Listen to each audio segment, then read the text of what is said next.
Tidak ada nama lain yang kami tinggikan selain nama Yesus. Berbicaralah kepada kami Bapa, kami siap untuk belajar firman-Mu, biarkan setiap benih firman yang kami dengar tidak hanya sekedar tertanam, tapi bertumbuh dan menghasilkan buah. Kami percaya bahwa hidup kami tidak tergantung dari setiap perkataan orang bahkan dunia, tapi hidup kami tergantung dari setiap perkataan firman Tuhan. Kami ucap syukur buat kasih-Mu, berkati untuk firman-Mu di dalam nama Tuhan Yesus. Kami ucap syukur dan berdoa. Haleluya, yang siap terima firman Tuhan. Sama-sama katakan amin. Beri tepuk tangan yang baik buat Tuhan Yesus sekali lagi.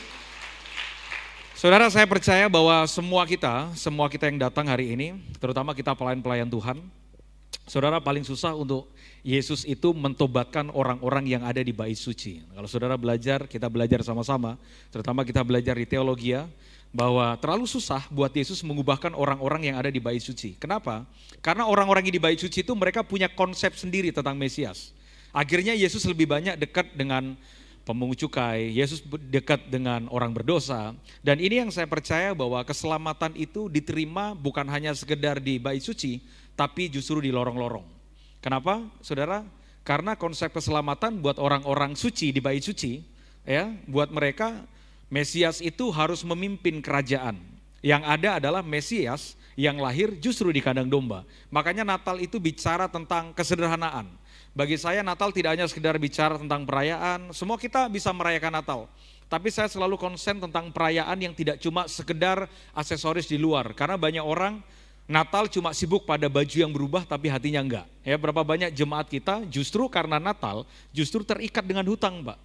Dengan Natal mereka berupaya bagaimana menghias rumah dengan indah, tapi lupa bahwa Natal yang sebenarnya itu harusnya ini yang berubah, Pak. Bukan cuma fasilitas di luar. Nah, atas anugerah Tuhan sedikit perkenalan, tadi pesan tentang keluarga sangat luar biasa, tentang pesan keluarga.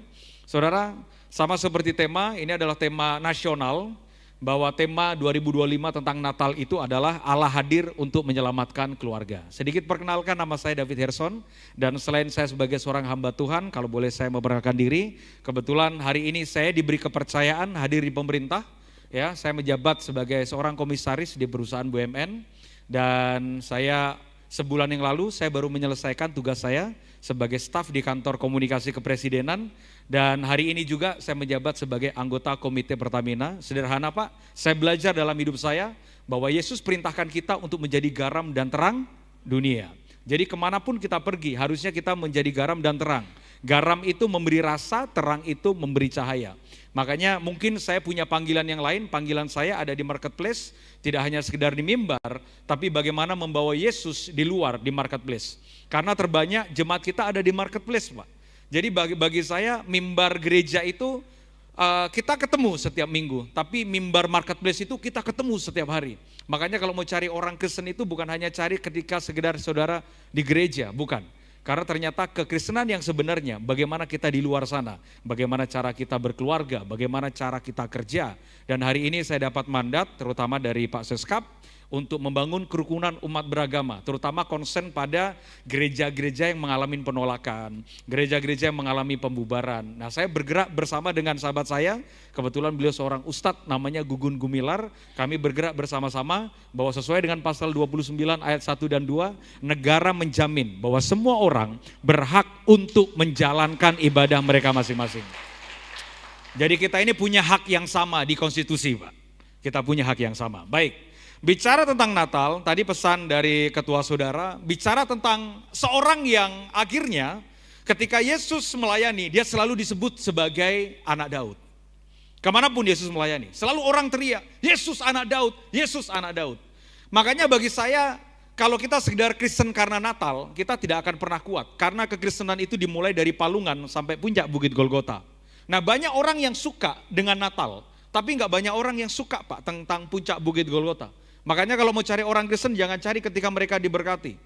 Jangan cari ketika mereka ngalamin mujizat dan berkat. Saya tipikal pendeta yang tidak anti dengan berkat, saya tipikal pendeta yang tidak anti dengan mujizat.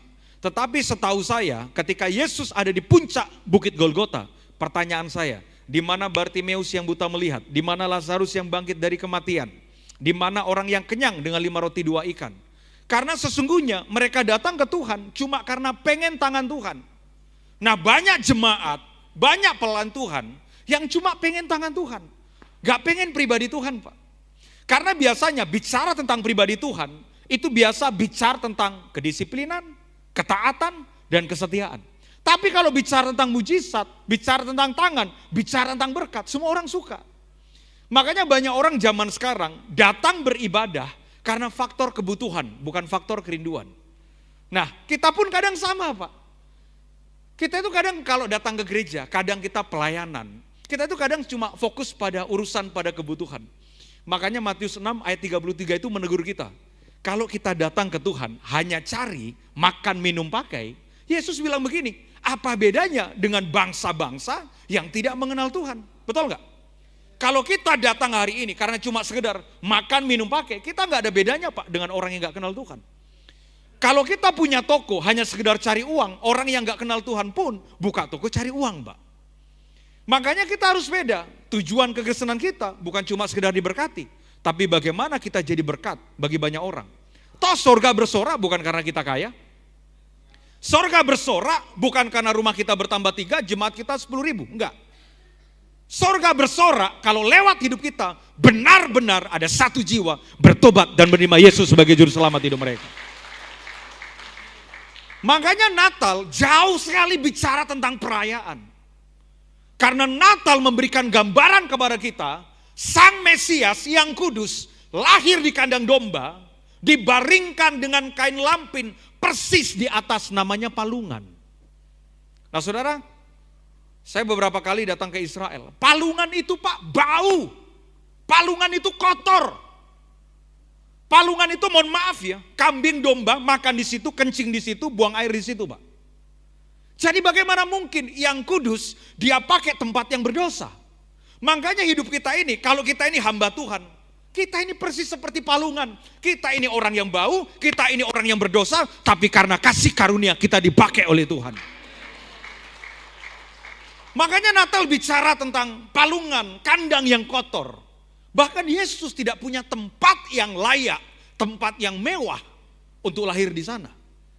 Makanya ada banyak orang kalau sudah jadi hamba Tuhan, pengen tempat yang mewah. Saudara, mungkin kita lupa bahwa Yesus datang dengan cara sederhana. Boleh kita diberkati, tapi biasa saja, Pak. Betul gak? Am I wrong? Saudara, hari ini saya menikmati fasilitas yang sangat luar biasa. Bisa tanya sama staf saya. Saya difasilitasin, Pak, mulai dari staf, ajudan lah, apa segala. Tapi saya belajar, saudara. Kalau saudara tanya saya, loh Pak, Bapak kok bisa jadi komisaris di perusahaan BUMN? Pak, Bapak kok bisa jadi staf di kantor komunikasi kepresidenan? Pak, Bapak kok bisa jadi anggota komite Pertamina? Pak, ijazah saya, Pak, ijazah terakhir saya sampai hari ini, sarjana teologia. Itu ijazah saya. 5 tahun yang lalu sekolahnya udah tutup. Baru kali ini, Pak, saya lagi ambil S2 di Podomoro University. Pak, sekolah saya bersekolah di Sekolah Tinggi Teologi Betani Surabaya, yang 5 tahun yang lalu sekolahnya udah tutup. Makanya saya dapat anugerah minggu depan, hari Minggu ini saya khotbah di Betani Surabaya, di Betani Manyar. Saudara, sekolah saya itu udah tutup.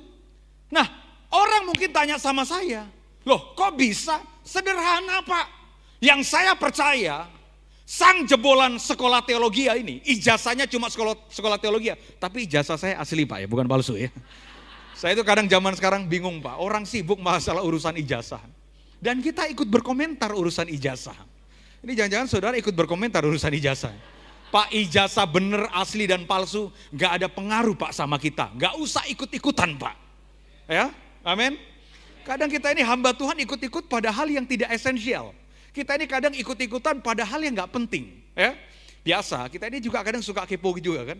Nah, saya belajar dalam hidup, ijazah saya, Pak, sekolah saya sudah tutup 5 tahun lalu. Betul, Pak, sekolah saya sudah tutup 5 tahun yang lalu. Tapi tidak dengan rencana Tuhan akan selalu terbuka atas hidup saya. Makanya waktu Yesus lahir, tadi sempat disebut, bahwa Yesus itu lahir dari 2 orang, silsilah yang disebut dalam Matius pasal pertama. Siapa mereka? Tolong bisa ditampilkan. Yang pertama namanya Rahab, dan yang kedua namanya Daud. Tadi sempat disebut Daud. Saudara, Rahab ini siapa sih? Rahab ini jelas-jelas disebut dengan kata kalimat perempuan sundal. Itu Rahab. Tapi bagaimana mungkin Pak yang kudus memakai orang berdosa untuk jadi nenek moyang silsilah yang melahirkan keselamatan. Makanya justru kekudusan itu, keselamatan justru dimulai dari keinginan dan keterbukaan dan kerinduan orang yang berdosa mau dipakai oleh Tuhan. Rahab ini perempuan sundal, mohon maaf bahasa kasarnya. Rahab itu Pak, mohon maaf, pelacur. Tapi yang saya bersyukur, sang perempuan sundal ini hidupnya mau berubah. Coba saudara lihat pelayanan Yesus. Kemana Yesus pergi, dia selalu dekat dengan orang-orang berdosa. Dia dekat dengan pelacur, dia dekat dengan pemungut cukai. Pertanyaannya, pelayanan kita sama atau mungkin beda hari ini? Dan saya bersyukur bahwa Rahab dia diterima Pak sama orang Israel. Makanya kemenangan dan pertobatan itu dimulai dari satu kata ini, penerimaan. Tapi sayang banyak gereja nggak bisa terima. Banyak gereja persis seperti Farisi dan Saduki. Mereka bukan mengasihi, tapi justru mereka suka untuk menghakimi. Apa sih dosanya orang-orang Farisi? Orang Farisi tidak berzina, orang Farisi tidak membunuh, tapi orang Farisi punya dosa yang lebih keji Pak, dari sekedar membunuh daripada sekedar berzina. Apa itu? Menghakimi, judging others. Pertama kali saya jadi hamba Tuhan, satu kali saya diundang pelayanan khotbah. Pagi-pagi Pak, udah pakai baju rapi, udah pakai jas, udah pakai kemeja. Ngeluarin mobil Pak, udah ganteng banget, klimis ganteng mau khotbah Pak. Tiba-tiba lihat anak-anak muda yang baru keluar dari pub dan diskotik Pak. Tahu nggak saudara? Muncul terbersit di kepala saya. Kasihan ya mereka. Coba gua, muda, pelayanan, Roh Kudus tegur, David, kamu pikir kamu yang baik? Enggak, semua karena kasih karunia. Gak ada yang bisa disombongkan dalam hidupmu. Makanya saya belajar hari ini Pak, sekalipun saya sebagai seorang hamba Tuhan, saya belajar bahwa firman bukan membuat orang tertekan, tetapi firman membawa orang dalam pertobatan. Itu yang dialami oleh Rahab, diterima sama orang-orang Yahudi. Rahab perempuan sundal, tapi diterima sama orang-orang Israel. Pertanyaan kita adalah, apa kita bisa menerima orang-orang seperti Rahab? Yang kedua, namanya Daud. Daud ini Pak kalau baca tulisannya, keren banget Pak Daud ini. Daud itu kalau tulis kitab Mazmur Pak, tulisannya keren. Puitis, penyembah, apalagi dekat sama Tuhan. Kalau kita ini baru ngerasain Tuhan, kalau Daud itu benar-benar dekat sama Tuhan. Makanya mohon maaf ya, orang yang dekat sama Tuhan, diurapi sama Tuhan, seperti Daud bisa kepleset, apalagi kita Pak. Makanya hati-hati kita ini gak pernah kebal atas dosa. Orang yang diurapi seperti Daud bisa kepleset Pak. Nah Daud ini tulisannya Pak, aduh keren banget Pak. Salah satu tulisan Daud yang paling saya suka adalah, satu hal telah kuminta kepada Tuhan, itulah yang kuingini, diam di rumah Tuhan dan menyaksikan kemurahan Tuhan seumur hidupku. Bos, istri orang lu apain? Gua apain ya. Benar gak Pak? Ya kan? Makanya saudara jangan tersinggung dengan saya. Beberapa tahun yang lalu ada seorang penyanyi rohani yang juga saya kenal, sahabat saya, tiba-tiba jatuh dalam dosa Pak.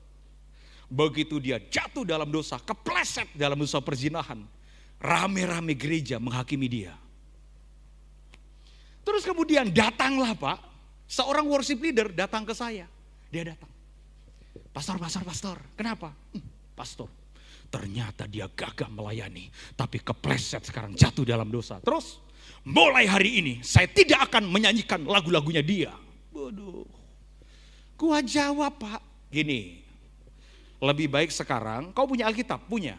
Nah kau sobek itu kitab Mazmur karena ditulis dengan seorang pejinah. Mohon maaf saudara, gak ada alasan kita menghakimi orang yang jatuh. Karena mereka gak butuh kita ngomong, tapi mereka butuh kita nolong. That's why he came to save the family.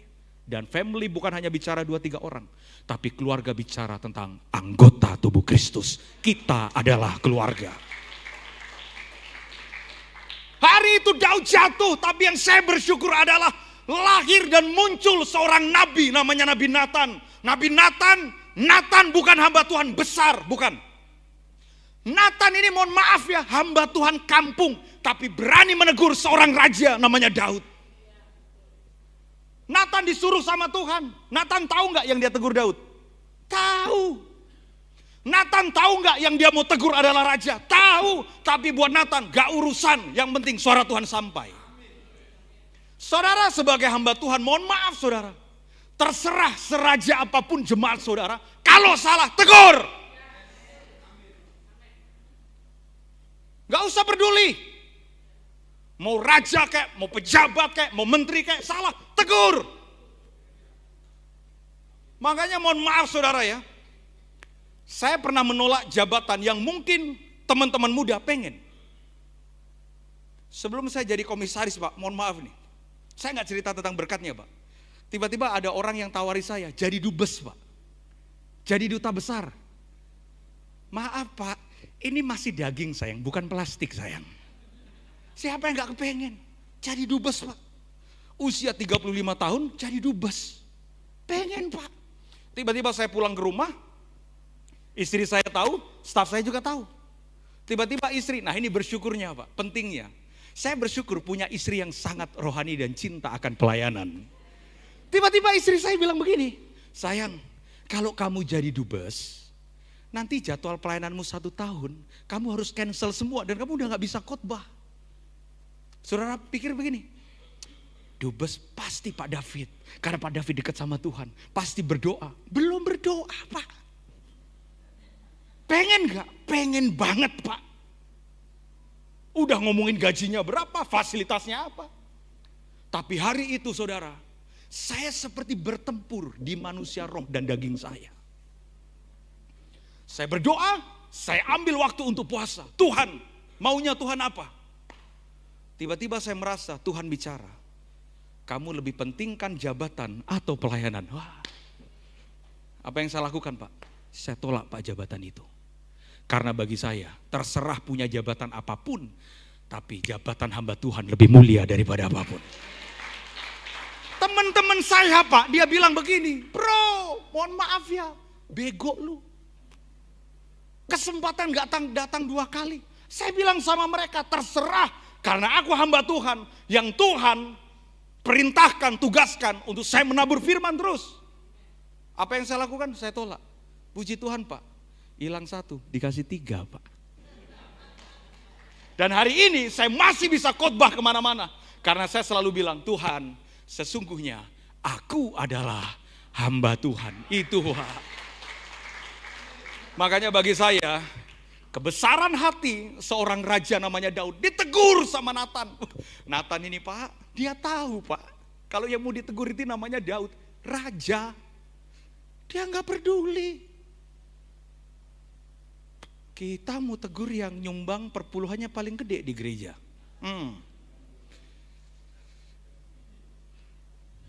Mulai mikir kita, kalau gua tegur keluar, ditampung taruh sama gereja teman gua. Gak usah urusan Pak itu Pak. Nathan, dia tetap berani menegur seorang raja. Sekalipun konsekuensinya, mungkin dia bisa dilenyapkan persis seperti Uria. Saudara mohon maaf ya, Daud ini licik Pak. Daud ini sangat licik. Makanya pengurapan Tuhan, kalau orang sudah mulai jauh dari Tuhan, pengurapan Tuhan itu membuat orang cerdas. Tetapi kecerdasan itu kalau jauh dari Tuhan bisa membuat orang licik. Tahu bukti kelicikan Daud itu apa? Sebenarnya Daud itu, dia tuh nggak sengaja untuk buat planning jatuh dalam dosa. Makanya dosa itu kadang muncul dari ketidaksengajaan. Ya kan? Kan kalau kita baca Daud itu kan harusnya tahun itu adalah musim bertempur kan, musim berperang kan. Tapi Daud nggak mau. Makanya memang benar Pak. Laki-laki itu paling berbahaya kalau sudah diberkati, sudah jadi raja, terus nggak mau bertempur secara manusia daging tiap hari. Ini bahaya banget Pak. Ini bahaya banget. Karena dia nggak mau bertempur, tiba-tiba dia naik ke atas. Dia nggak sengaja saudara. Dosa itu selalu dimulai dari ketidaksengajaan ketika mata kita diperhadapkan pada godaan. Coba ibu-ibu, emang ibu-ibu ketika di mall belanja barang mahal, gesek kartu kredit, emang dari rumah direncanakan? Enggak. Terkadang diskon 70% itu tidak direncanakan dari rumah. Ya? Oke? Tiba-tiba saudara begitu di mall, Bu, diskon 70%. Begitu digoda, saudara pakai kartu debit kan? Saudara belanja kan? Saudara gesek kan? Padahal saudara lupa, ibu-ibu ketika gesek kartu kredit atau kartu debit, ingat saudara sedang gesek kepala suamimu. Makanya saudara akan lebih bijak. Saya mohon maaf Pak Pendeta ya, saya mohon maaf. Zaman sekarang Pak, jangan sibuk perangi roh-roh cuma sekedar dendemit, pocong, kuntilanak, jangan. Perangi itu Bu, diskon 70%, lebih setan dari setan tuh. Sorry, mohon maaf. Banyak orang Kristen yang mohon maaf Pak, perceraiannya dimulai dari apa? Kesalahan memanage keuangan dengan benar. Biaya hidup itu murah Bu. Makan nasi sama ikan goreng 15.000 cukup. Yang mahal gaya hidup. Dan mohon maaf, kadang gaya hidup istri-istri pendeta dan gembala, ampun Pak, setan minder ngeliat. Bener. Situ pengen apa? Pengen, ya kan?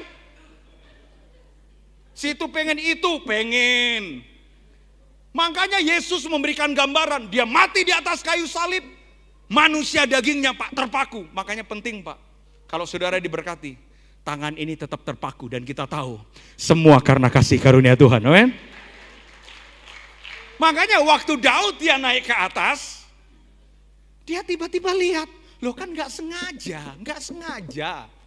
Dia lihat, kok ada yang mandi, gitu kan? Kan bisa aja tiba-tiba saudara keluar atau apa gitu, tiba-tiba nggak sengaja. Yang jadi masalah adalah Daud tidak berhasil untuk bertempur menang atas manusia dagingnya. Makanya dia pengen Pak. Begitu dia pengen, mohon maaf, akhirnya dia tidur dengan Batseba, dan yang jadi masalah Pak, Batseba hamil Pak. Ya iyalah Pak, gak mungkin dipegang hamil Pak. Coba, liciknya Daud apa? Liciknya Daud. Malu Pak. Minimal Daud itu malu sama dirinya sendiri. Gak usah sama Tuhan lah, sama dirinya sendiri. Kalau dia tulis kitab Mazmur, hatiku mencintai hadiratmu. Iya, istrinya orang lo apain bos? Akhirnya Pak, dia mulai licik. Dia panggil Uria pulang ke istana.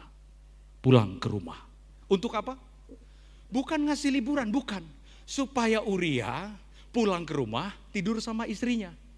Ya kan? Supaya begini, begitu tiba-tiba terdengar, loh kok Batseba hamil? Loh jelas dong, kan suaminya pulang. Tapi Uria, prajurit sejati, dia gak mau pulang. Dia gak mau pulang Pak. Tahu saudara kenapa Uria gak mau pulang? Dia bilang begini, prajurit Israel sedang bertempur di medan pertempuran. Masakan aku bersenang-senang dengan istriku. Padahal Uria ini Pak, udah dimabukin sama anggur terbaik. Jadi dia udah mabok Pak, udah gak mau pulang. Daud bingung, gimana ya caranya ya? Enggak, maksudnya begini. Gini Bambang, lu pulang ke rumah supaya kalau terdengar Batseba hamil, tertutupi dengan Uria pulang ke rumah. Pertanyaan saya, ide itu lahir dari mana? Ide itu lahir dari orang yang diurapi Tuhan. Orang yang diurapi Tuhan Pak, bisa licik apalagi kita. Tiba-tiba Daud tulis surat, tempatkan Yoab di barisan paling depan. Tempatkan Uria di barisan paling depan. Jadi Uria itu dia bawa surat kematiannya sendiri Pak. Dibaca sama Yoab. Tempatkan dia di barisan paling depan. Mohon maaf supaya mati duluan. Bener Pak. Begitu mati, di medan pertempuran terjadi perkabungan duka cita. Karena salah satu prajurit terbaik mereka mati di medan pertempuran. Di istana ada sukacita dan teriakan. Yes, mati juga tuh orang. Orang yang diurapi loh Pak. Tapi saya bersyukur mata Tuhan tetap melihat tentang Daud. Secerdik apapun dia sembunyikan dosanya, datang Nathan, dia langsung tegur. Saudara, saya bersyukur bahwa teguran dari Nathan membuat Daud langsung bertobat dan berubah. Padahal Daud masih bisa menyembunyikan dosanya dia. Dengan cara apa? Dia bunuh sekalian Nathan. Betul nggak? Loh, sesuka-sukanya dia dong. Dia raja. Raja itu punya hak, namanya hak prerogatif. Dia tinggal bilang sama prajuritnya, tangkap Nathan, bunuh dia. Tapi enggak. Sekalipun Nathan, nabi kecil, bahasa saya, sekalipun Nathan, hamba Tuhan kampung, hamba Tuhan kecil, persis seperti saya Pak. Tapi sang raja, dia mau berubah, dia mau bertobat. Ternyata pertobatan itu dimulai dari kebesaran hati untuk terima teguran. Beri tepuk tangan buat Tuhan Yesus. Makanya Yesus kemanapun tetap disebut sebagai anak Daud. Nah, yang ingin saya bagikan kepada saudara adalah ini. Waktu Yesus sudah lahir, maka datanglah orang-orang dari Majus untuk melihat Yesus. Orang Majus ini beberapa ahli teologi mereka percaya bahwa orang Majus ini adalah orang dari Persia, ahli tentang perbintangan. Ya, mereka itu ahli tentang berbintangan. Dan mungkin bahasa saya, kan di langit ini banyak bintang, Pak, ya kan? Di langit ini banyak bintang. Sekalipun banyaknya bintang belum tentu kita lihat semua. Bagaimana cara kita melihat bintang di langit? Kita pasti lihat bintang yang paling bercahaya. Banyak bintang di langit, tapi tidak semuanya bercahaya dengan terang. Bahkan banyak mereka yang redup karena saking jauhnya. Dan tiba-tiba Alkitab mencatat begini, tolong bisa ditampilkan saudara, Bapak Ibu bersuka cita, katakan haleluya. Matius pasal yang kedua, kita akan baca bersama-sama Matius pasal 2 ayat yang pertama. Kita akan baca bersama-sama saudara, 1, 2, 3. Sesudah Yesus dilahirkan di Bethlehem di tanah Yudea. Nah, sebentar dulu saudara, Bethlehem ini kota kecil. Kalau sekarang Bethlehem itu ramai kota besar, tapi 2000 tahun yang lalu itu Bethlehem kota kecil. Tapi justru Bethlehem itu ada di nubuatan Nabi Tuhan. Bahkan Alkitab bilang begini, hai Bethlehem, sekali-kali engkau bukanlah yang terkecil. Bethlehem itu memang kecil Pak, tetapi yang saya bersyukur, Tuhan lebih memilih Bethlehem daripada kota-kota besar lainnya. Sekalipun Bethlehem kecil, sekalipun Bethlehem kampung, tapi dipilih untuk melahirkan keselamatan. Kenapa? Karena di dalam Bethlehem ada Yusuf dan juga Maria. Dan Natal bicara tentang pengorbanan. Pengorbanan yang dimulai dari seorang perempuan yang cinta Tuhan banget, yang setia dengan Tuhan, tiba-tiba dapat anugerah dari Tuhan.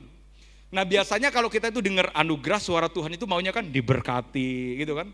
Toko 5, mobil 3. Tapi hari itu Maria dapat suara dari Tuhan yang lain. Tiba-tiba malaikat Tuhan datang, malaikat Tuhan bilang begini, Maria, ya Tuhan, kamu akan mendapatkan kasih karunia daripada Tuhan. Apa itu? Kamu akan mengandung daripada Roh Kudus. Saudara, Maria betul, belum nikah Pak. Maria belum nikah, dan Maria ini, mohon maaf, perempuan yang cinta Tuhan banget Pak. Bagaimana Maria harus menjelaskan ke mamanya, ke saudaranya, perihal tentang dia mengandung. So bisa bayangin, tiap minggu ke gereja tiba-tiba hamil Pak. Belum nikah lagi.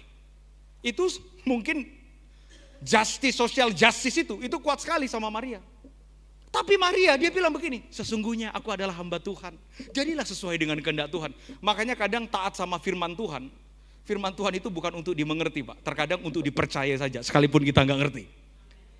Bagaimana dia harus menjelaskan? Maria harus menjelaskan tentang kehamilannya kepada orang-orang yang tidak dengar suara Tuhan. Makanya jangan berupaya menjelaskan suara Tuhan kepada orang-orang yang gak ngerti. Gak mungkin bisa Pak. Apalagi kalau saudara bayangkan, apalagi kalau mamanya Maria inang-inang Batak. Selesai Pak. Coba saudara bayangkan. Setiap dia pamitan keluar dari rumah, Mak, mana nak? Aku mau ke gereja Mak. Oh iya nak. Besok lagi, Mak, aku berdoa Mak. Oke nak. Tiba-tiba dia pulang, dia ngomong sama mamanya, Mak, apa nak? Mak, aku ketemu Tuhan Mak. Terus Tuhan bilang apa? Aku hamil Mak. Kira-kira mamanya paham gak gitu Pak? Inang-inang Batak. Pokoknya kalau inang-inang Batak itu ketemu sama ibu-ibu Manado, nah itu sama itu. Ya Melki. Itu kalau ketemu sama ibu-ibu Manado. Saudara mohon maaf ya, saudara kalau di gereja jangan terlalu tegang. Gitu. Di Manado itu, ada orang Manado di sini? Oh ibu, tante Manado. Di Manado itu ada masakan terkenal, namanya rica-rica. Rasanya apa bu? Sepedes itu mulut ibu-ibu Manado yang gak bertobat tuh. Saya itu hampir tidak nikah gara-gara mulut ibu-ibu Manado. Tapi ibu-ibu yang di sana, di sini baik semua. Ya. Itu pak pedesnya pak. Coba mereka langsung bilang apa? Tuh ngana lihat ju itu Maria. Gereja-gereja melendung. Tuh ngana lihat tuh Maria. Bagus kalau pelayanan. Haleluya. DP kalakuan. Mohon maaf saudara. Ini Maria yang suka ke gereja. Maria hamba Tuhan. Ini bukan Maria sebelah sana loh ya. Bukan. Tiba-tiba hamil. Makanya Yusuf gak tahan pak. Coba. Bagaimana caranya Yusuf menjelaskan ke keluarganya? Apalagi kalau papanya Yusuf orang Batak. Saudaranya kayaknya kepahitan nih sama saya nih kayaknya nih. Dia tiba-tiba ngomong, Pak, apa? Pak, gini Pak, aku mau jelaskan Pak. Apa yang aku mau jelaskan? Jadi begini Pak, tunanganku itu Pak, si Maria. Gak tahu kenapa orang Batak itu harus ada sinya dulu kadang ya. Saya kemarin waktu bencana alam, saya kan ke Medan. Nah ketemulah ada hamba Tuhan yang kebetulan orang Batak, dia langsung ngomong, si David. Gitu. So bisa bayangkan gak saudara? Tiba-tiba Yusuf ketemu papanya, dia bilang begini, Pak, itu Pak, gini Pak. Pak, aku jelaskan dulu Pak ya, aku jelaskan dulu deh. Ya, apa yang mau kau jelaskan itu? Gini Pak, Maria si tunanganku itu, begini Pak dia hamil Pak. Yang betul kau. Kau yang hamili. Masalahnya begini Pak. Hamilnya dari Tuhan Pak. Coba bapaknya bilang apa? Memang tidak ada Maria-Maria yang lain itu. Saya yakin gak ada satupun Pak. Orang tua yang punya kebesaran hati. Untuk bisa membuka hatinya. Menerima calon menantu yang hamil di luar nikah. Sorry. Betul gak? Makanya Alkitab mencatat dengan diam-diam. Kenapa dengan diam-diam Pak? Karena semua tetangga di Bekasi udah tahu. Kalau Maria tunangannya Yusuf. Betul gak? Itu pasti Pak, dua orang itu udah cerita. Kamu tahu gak tunanganku? Si Maria. Yang pelayanan di gereja. Wih, puji Tuhan Suf. Puji Tuhan ya, Ngana dapat calon istri yang luar biasa. Iya, kita pe calon istri Maria. Pelayanan di gereja. Terus besoknya Maria hamil. Dia ngomong apa? Ngana pe calon istri? Iya, hamil bro. Dari siapa? Katanya sih dari Tuhan. Lo gila lo. Dan Maria waktu hamil Pak, dia ketemu dengan orang. Dia kan mendung Pak. Orang kan pasti akan ngomong, Maria, kok bisa hamil? Sesungguhnya kehamilan ini datang dari Tuhan. Tetangganya bilang apa? Ini Maria kurang sesendok nih. Makanya Yusuf Pak, dengan diam-diam dia mau menceraikan. Tapi saya bersyukur Tuhan bicara sama Yusuf. Di tengah-tengah dia bimbang Pak, Tuhan bicara, Yusuf, kamu harus tahu, anak yang dikandung itu daripada Roh Kudus. Dan saya bersyukur Pak, dengan gagah dan berani, as a gentleman, dia tetap pertahankan sampai pernikahan. Ini dia Pak, pasangan yang terbaik.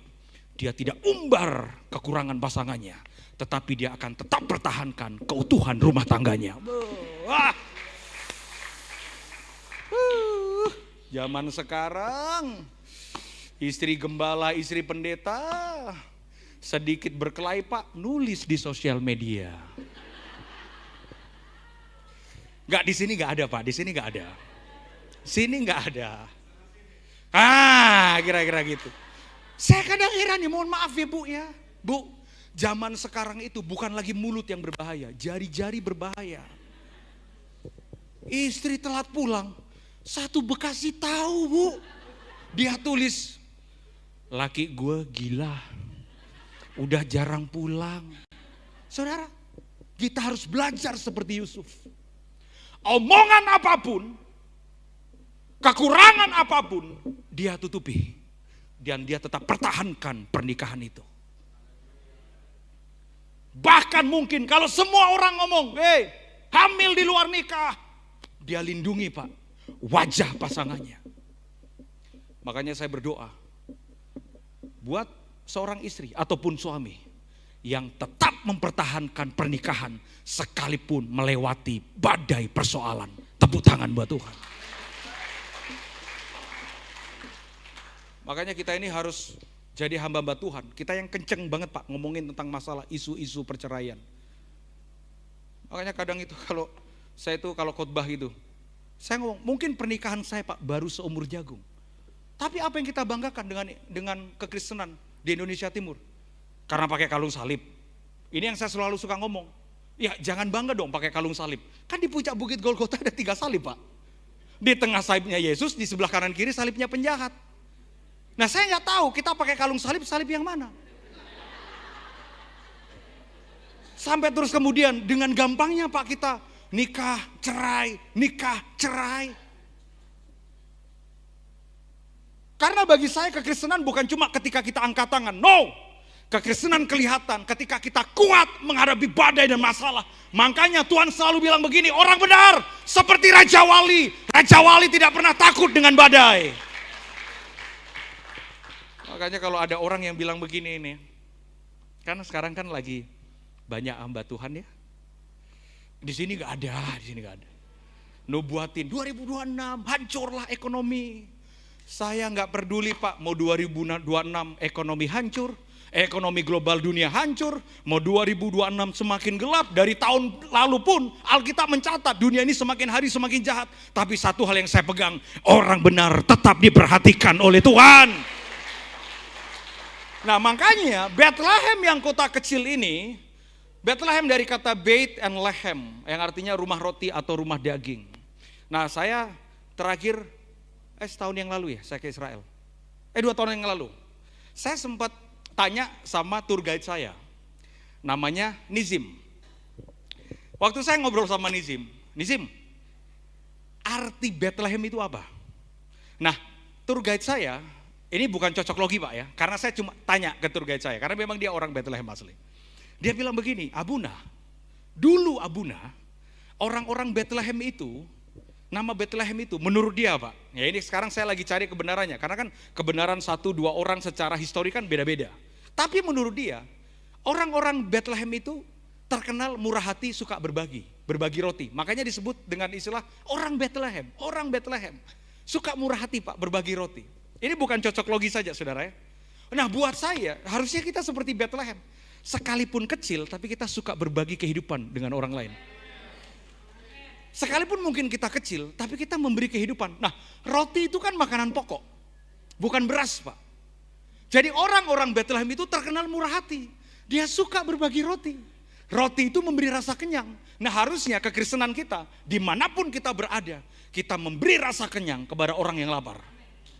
Nah, Bethlehem, kota kecil, dipakai oleh Tuhan, ayat yang sebelumnya tadi, dia kan bilang begini, 5 menit lagi selesai. Oke, siap. Datanglah orang-orang Majus dari timur ke Yerusalem. Ayat yang kedua. Ada yang kedua ada? Yang kedua. Dia bilang begini, dan bertanya-tanya, di manakah dia, raja orang Yahudi yang baru dilahirkan itu? Kami telah melihat bintangnya di timur, and we come to worship him. Kami datang untuk menyembah dia. Jadi orang Majus datang sampai kepada Yesus karena mereka lihat bintang. Tanpa bintang, orang Majus tidak akan sampai kepada Yesus. Zaman itu Pak, nggak ada Waze, nggak ada Google Maps, nggak ada peta secara komplit. Nah, Orang Majus, dia belajar tentang ilmu perbintangan, ini orang-orang Persia. Ketika mereka lihat bintang, ada bintang yang mereka percaya bahwa bintang ini akan menuntun mereka kepada keselamatan. Bagaimana caranya mereka bisa ketemu dengan Yesus? Mereka dituntun sama bintang. Jadi mereka lihat bintang. Bahkan kalau kita baca Matius 2 ayat 10, bagaimana mereka sampai kepada Yesus, mereka tetap dituntun sama bintang. Tanpa adanya bintang, orang Majus tidak akan ketemu dengan Yesus. Makanya penting Pak, apapun kita, mau pelayanan, mau keluarga, mau gereja, kita harus menjadi bintang yang bercahaya. Apapun bintang yang bercahaya dalam hidup kita, baik karir, baik pelayanan, baik gereja, tujuan akhirnya adalah menuntun orang datang kepada Yesus. Tapi banyak orang justru ketika bintangnya bercahaya, menuntun orang datang kepada dirinya. Makanya saudara jangan heran kalau ada jenderal yang bintang bercahaya malah jadi otak pembunuhan. Saudara, ini sebuah pembelajaran. Mohon maaf ya, saya tidak menyebut nama. Tapi beberapa tahun yang lalu saya ketemu dengan keluarga dari yang saya bersyukur bahwa beliau terakhir aktif di pelayanan. Yang saya dengar dari keluarganya Pak, ketika bintang itu belum bersinar, beliau sangat aktif di pelayanan. Ketika bintang itu belum bersinar, beliau aktif di persekutuan doa. Tetapi ketika bintangnya bercahaya, dia sudah mulai tinggalkan pelayanan. Daud jatuh dalam dosa bukan karena dia miskin Pak. Tapi justru ketika bintangnya bercahaya, dia jatuh dalam dosa. Makanya kalau bintang itu bercahaya, tuntun orang datang kepada Yesus. Makanya penting anak-anak muda kita, dorong mereka di pekerjaan, di kampus, di marketplace, harus jadi bintang yang bercahaya supaya nama Tuhan dimuliakan. Kalau bintang itu bercahaya, bintang akan dilihat. Bintang gak perlu melihat orang, tapi orang akan melihat bintang. Dan bintang tempatnya bukan di bawah Pak, bintang tempatnya ada di atas. Selama bintang itu bercahaya, maka semua mata akan melihat bintang itu. Selama bintang itu bercahaya, pertanyaannya memang di langit cuma ada satu bintang? Enggak. Di langit ada banyak ribuan bintang, tapi tidak semua bintang itu bercahaya. Tapi buat bintang yang bercahaya, menuntun orang datang kepada Yesus.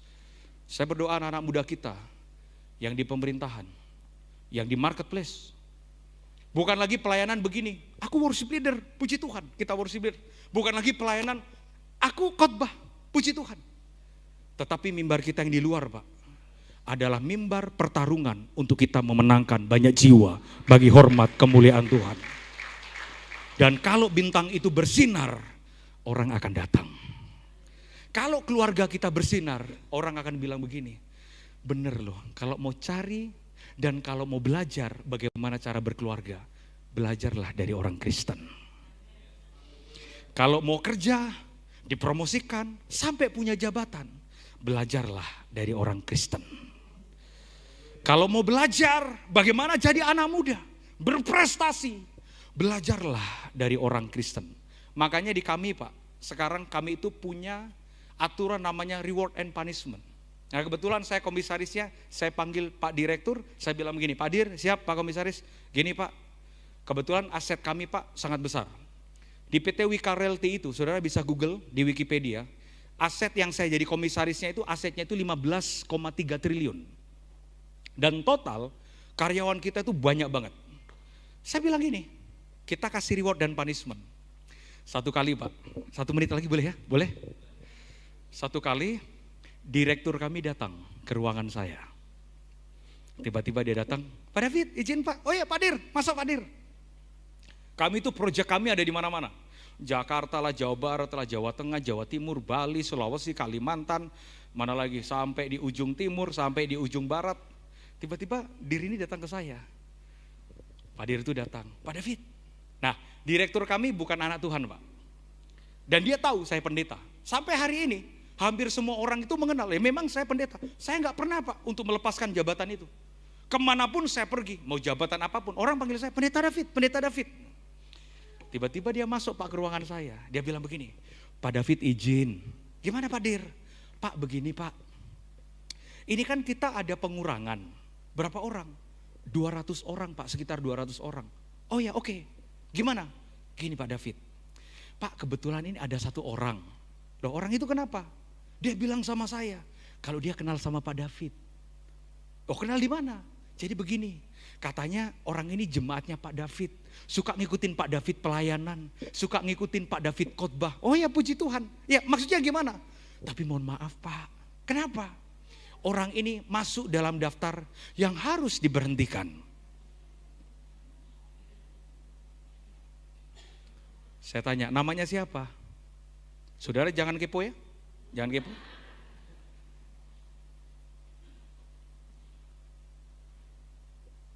Namanya Paul, berarti dari Paulus. Saudara jangan kepo ya nama belakangnya siapa ya. Jadi diri ini gak enak Pak, mau mecat Pak. Karena yang orang ini ngomong, yang teman muda ini, saya ini selalu bareng sama Pak David. Gitu. Dan saya itu suka dengan khotbah Pak David. Kebetulan Pak David pelayanan, saya juga pelayanan. Saya bilang sama diri saya, Pak, pecat dia. Kenapa saudara? Jarang masuk di kantor Pak. Kerjanya sembarangan. Dan kami punya aturan. Terus dirinya gak enak Pak sama saya. Tapi Pak tidak apa-apa Pak. Saya bilang Pak, begini Pak. Sampai saya bercanda. Saya sama dia ini, kami ini saudara. Karena kami ini punya bapak yang sama. Cuma kalau dia nggak dipecat, nanti bapak saya malu Pak. Jadi boleh Pak, nggak apa-apa, berhentikan. Saudara mohon maaf ya. Terkadang kita gagah di urusan mimbar, tapi berantakan di urusan kerja dan sosial. Makanya jadilah bintang yang hari ini kita bersinar dalam urusan rohani. Tapi di luar sana, kita lebih bersinar lagi untuk jadi berkat dan memuliakan Tuhan. Beri tepuk tangan buat Tuhan Yesus. Saya undang saudara bangkit berdiri. Kasih salam kanan kiri bilang, Yesus baik. Pemain piano boleh maju ke depan. Pemain musik, haleluya. Sekali lagi terima kasih buat semua senior-senior saya hamba Tuhan yang hari ini mengizinkan saya berbagi untuk membagikan firman Tuhan. Dan ini adalah sebuah kehormatan bagi saya. Dan saya percaya bahwa hidup ini adalah kesempatan. Maka selagi kita bekerja, kerjakanlah tugas pelayanan untuk kita memenangkan banyak jiwa bagi hormat kemuliaan Tuhan. Kasih chord G, boleh? Chord G. Saya suka dengan lagu ini. Ini pemain piano kita kayak Raja Daud ya, gemesin nih.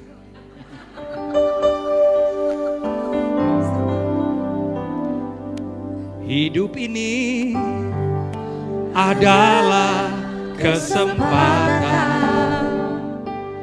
Hidup ini untuk melayani Tuhan. Jangan sia-siakan waktu yang Tuhan beri. Hidup ini hanya sementara. Katakan hidup ini. Hidup ini adalah kesempatan. Hidup ini untuk melayani Tuhan. Jangan sia-siakan waktu yang Tuhan beri.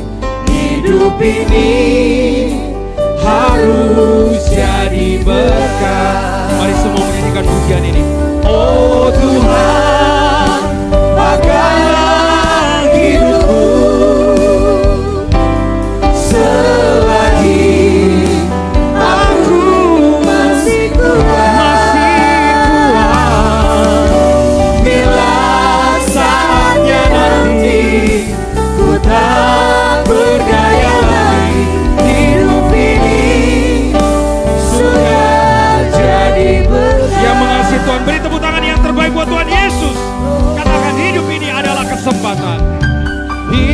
ini adalah kesempatan.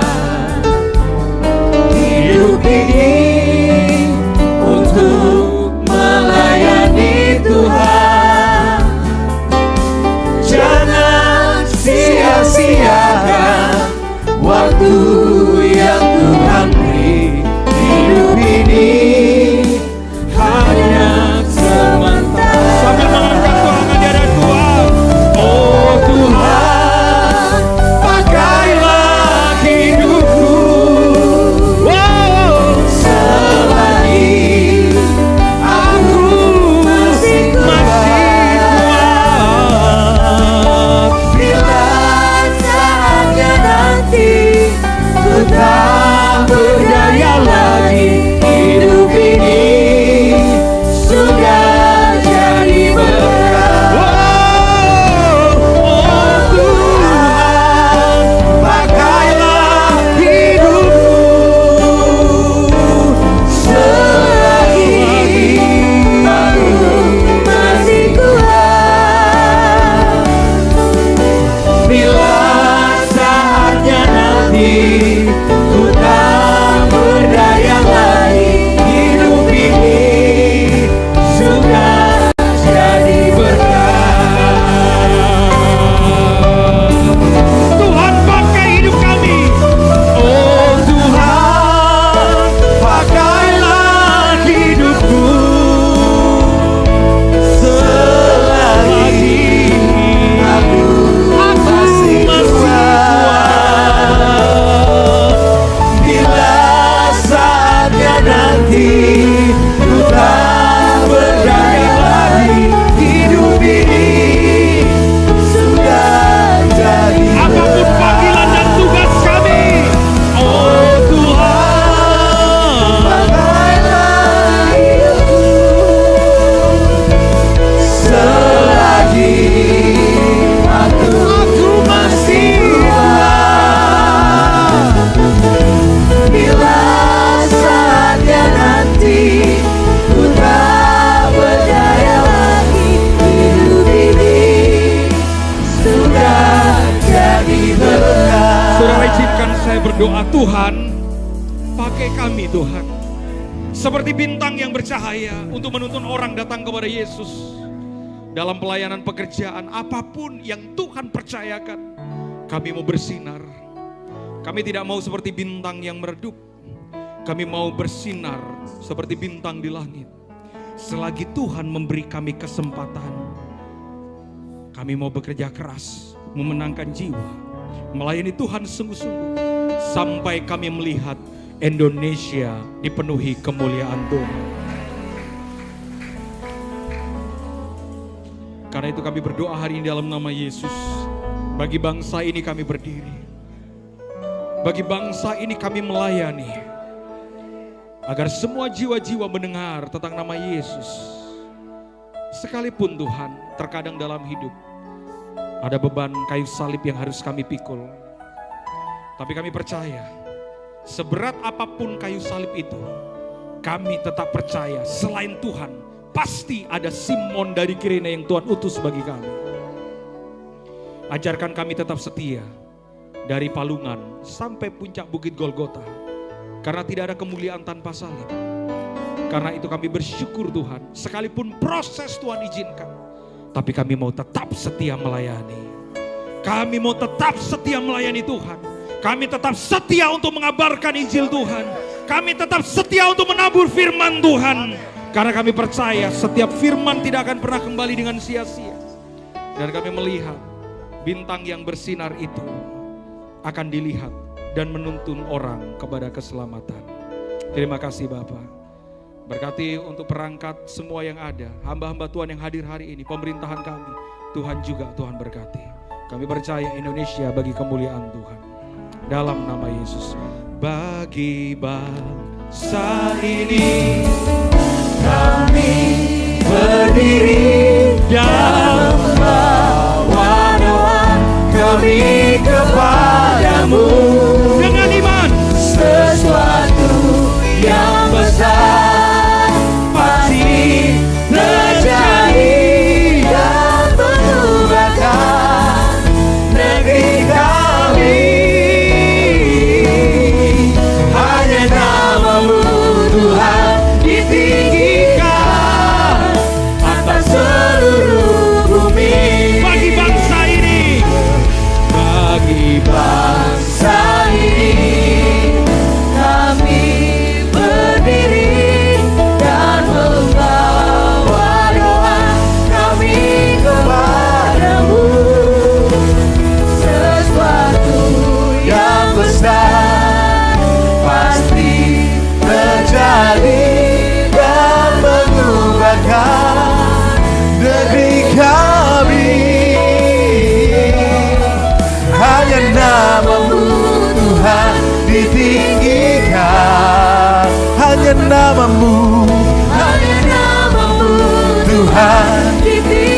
Sekali lagi katakan, hanya nama Tuhan yang ditinggikan. Hanya namamu Tuhan ditinggikan atas seluruh bumi. Berikan tepuk tangan yang mulia buat Tuhan.